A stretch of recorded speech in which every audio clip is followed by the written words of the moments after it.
I think there's not a lot that I can tell at this moment, but the day I was pitched Badshah Begum is when I just started sort of dreaming of the project. I think some projects choose you, as I always say.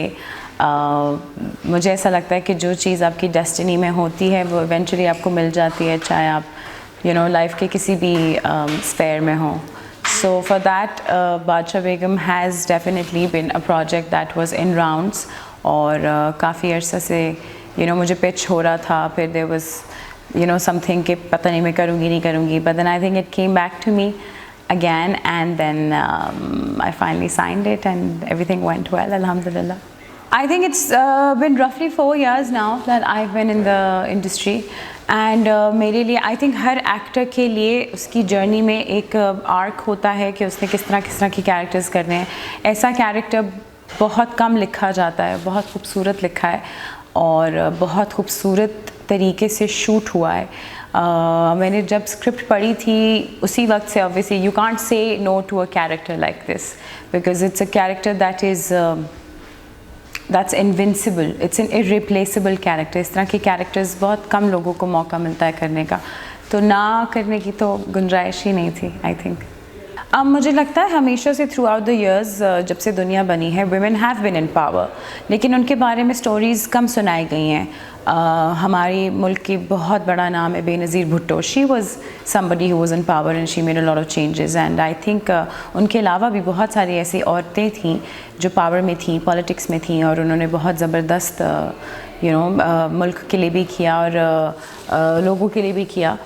Badshah Begum is a story about sibling rivalry. It's not about only a woman running the entire system. It's about a sister, a daughter, and who is also a woman who's trying to make balance between life and love and power.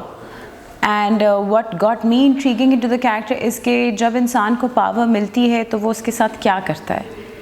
I think the story is about that, कि अगर आपके हाथ में power आ जाए किसी चीज़ को बदलने की, तो क्या आप वाकई चीज़ को बदलेंगे या फिर आप उसी सिस्टम के ऊपर प्रिवेल करेंगे और राज करेंगे. एक्चुअली मज़े की बात है कि मैं सिर्फ एक ही प्रोजेक्ट कर रही हूँ अभी भी. I am just doing one thing at the moment, and उस वजह से देयर वाज नो प्रायर काम at in Karachi.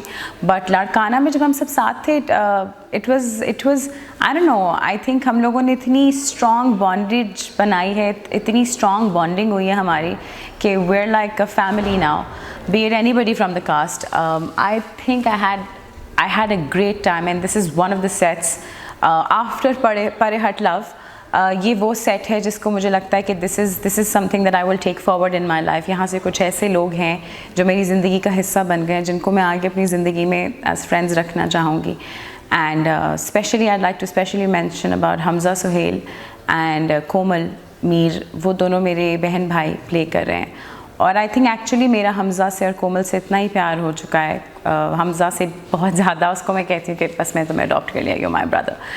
And Suhail Ahmed साहब की वजह से भी, बिकॉज हमारी फैमिलीज़ आपस में इतनी मोहब्बत है. बट ज़रूरी नहीं था कि मैं और हमज़ा भी कनेक्ट करते, but I think the characters were written so well कि जब हम उसको कर रहे थे तो हमें एक्चुअली लगा कि हम दोनों दूसरे के बहन भाई ही हैं. On top of that I believe जब आप एक ही सिक्लूडेड इन्वायरमेंट में होते हैं, एक दूसरे के साथ काम कर रहे होते हैं, और रात को अपने खाना पीना सोना वहाँ ही उसी इन्वायरमेंट में है, तो आपके लिए बहुत अच्छा होता है, क्योंकि आपका सारा फोकस एक दूसरे पर होता है और काम पर होता है.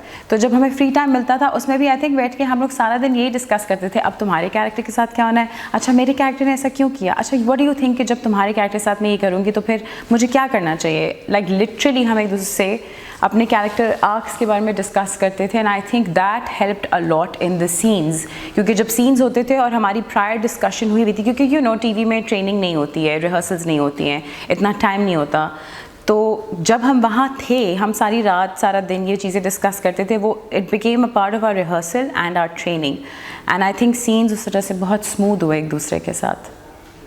Film I don't know, films तो I don't even know if like because of COVID and all, I don't even know about the film business. I am a drama person. मैं dramas से start किया है. I love films, but dramas excite me more. And films का अपना charm है, but I think जब वक्त आएगा, like I said, if there's something that is supposed to be destined in your life, वो हो जाएगा, whether it's a film or a drama or a web series or whatever. I don't know कि मैं film करूँगी, कब करूँगी, I have no idea about that.